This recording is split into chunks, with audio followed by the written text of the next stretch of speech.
Assalamu alaikum wa rahmatullahi ta'ala wa barakatuhu.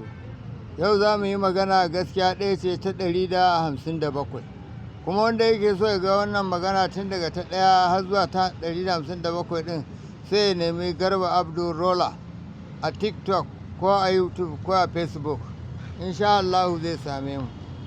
Yau za mu yi magana ne akan abubuwa guda uku.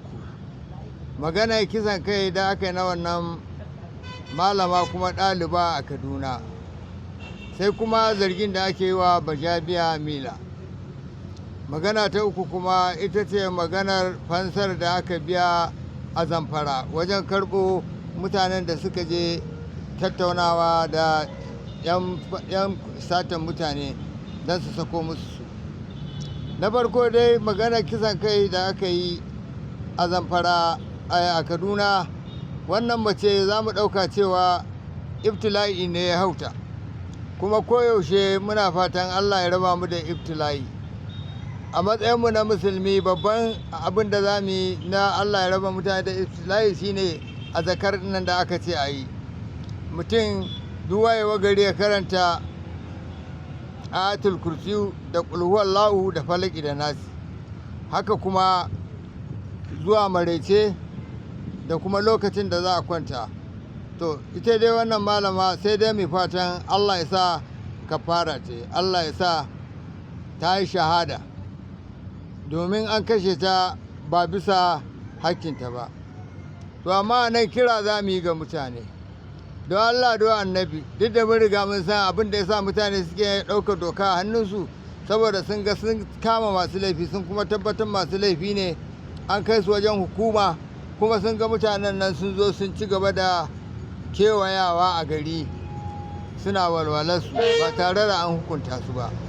To amma kuma duk da haka wannan ba wai hujja ce da zai sa mu rinka ɗaukar doka a hannun mu rinka yanke hukunci.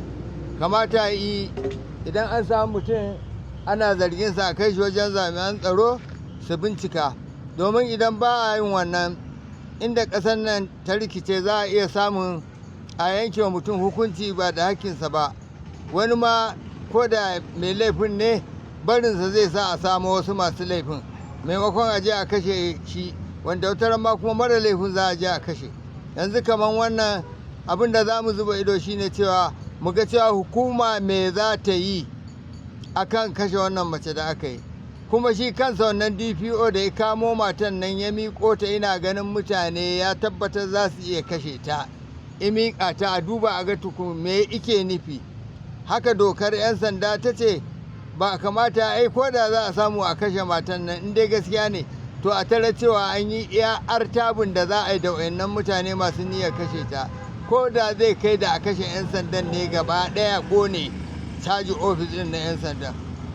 Ya fa ɗauke ta kawai jami'an tsaro, shugaba DPO da darajarsa da komai, ya ɗauki mutane ya miƙa ta hannun 'yan ta'adda waɗanda ake cewa mob, sai yan sai su ce mob behavior. To amma shi ya ɗauke ta ya miƙa ta. To muna je jira mu ga hukumar 'yan sanda abin da za ta yi akan wannan, domin alal hakika matuƙar ba ta yi wani abu ba fa, to abin ba zai yi kyau ba, saboda mutane sun kufula kuma suna ta sharhi a kafofin sadarwa na zamani. Saboda haka Allah ya ji kanta, mijinta kuma Allah ya ba shi haƙuri, 'ya'yanta Allah ya ba su mariƙiya, Allah ya zama gatansu. Amma don Allah gwamnati a yi wani abu a kuma yi bincike, saboda kar a ci gaba da irin wannan, ana gaba da irin wannan. Kun ga dama kuma Kaduna jiha ce fa mai rigingimin addini, dan na jin ce kawai ce ta fita. To don Allah don annaba a yi wani abu. To sai kuma magana ta biyu, wai ana zargin Bajabiya Mila, shugaban fadar chief staff, shugaban ma'aikata na fadar shugaban ƙasa, wai ana zarginsa da cin hanci.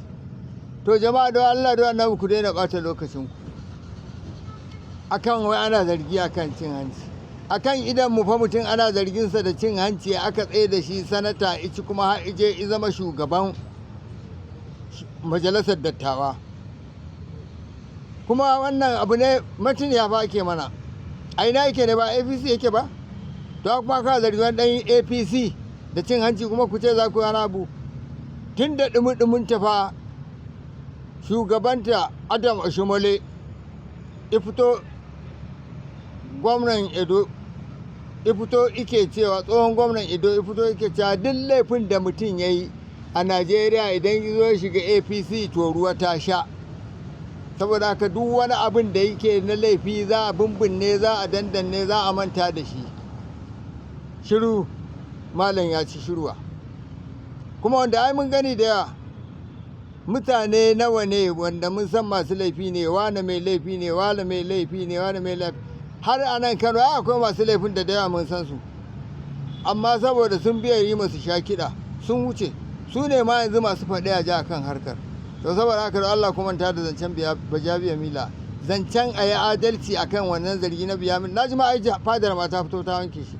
To mu ga tsiyarku, ku an faɗa muku ku sadakar ku koma ga addu'a, mutanen nan ba za su yi mana adalci ba kun yi, sai ku yi ta ɓata bakin ku. To mu dai mun gaya muku wallahi duk ɗan APC da yi wani cin hanci ko ya wata taɓargaza ka nemi wai ka ce hafa akwai wanda aka zarga da kisan kai ma a wani zaɓe can da ya gabata.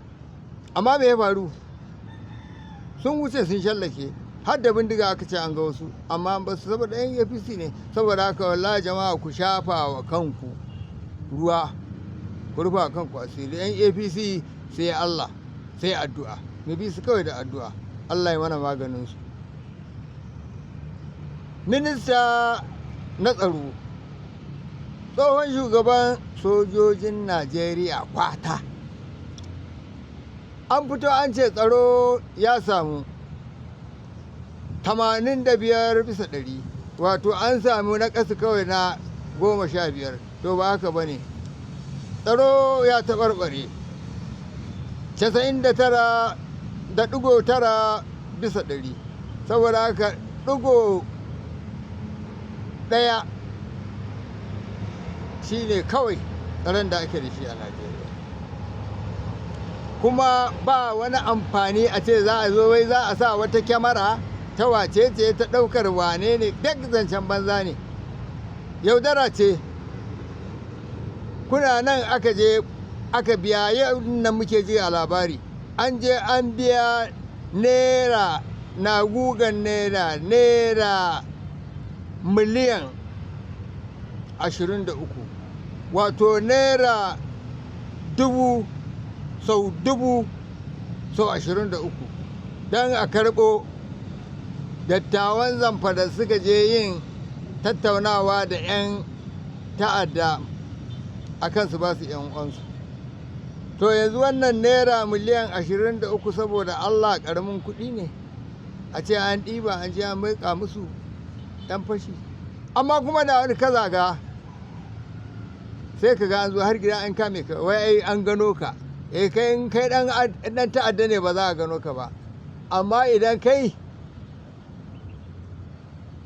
mai bata 'yan siyasa rai ne, to yanzu ne za ka ji an zo an gurfanar da kai, wai wane ne, ko hate speech ko wane ne, ko defamation, ga su nan dai su suka sani. Wai sai ka ta da hanzari ko kuma ka ce mutum mutunci. Ya ka kashe mutum ba laifi ba ne a Najeriya. Duk inda kai, idan kana kashe mutane ba za a san inda za a kamo ka ba, amma zagi mutum ka gani yanzu nan aji a samu ka, musamman 'yan siyasa ne. To jama'a gaskiya mu yi hattara. Salamu alaikum, mu ci gaba da addu'a. Allah ya mana maganin su, Allah ya mana maganin su, kan mu damu. Allah ko baka yi Allah isa ban an zalunce ka sai ya saka ma. To bare kuma an zalunce ka kuma ka hada da addu'a, ka sallama masa komai. To Allah mun sallama maka. Allah kai ka san da zaka yi da zaliman nan. Allah ka fitar da mu daga wannan cikin zalunci nasu. Jama'a salamu alaikum, ban fara dan mu daina ba. Bakin rai bakin fama, turnuku kuma faɗan iblis, sai yaro bai gani ba balle ya fara. Sai mu ce hasbinallahu wa ni'mal wakil, la hawla wala quwwata illa billahi al-aliyyil azim. Salamu alaikum.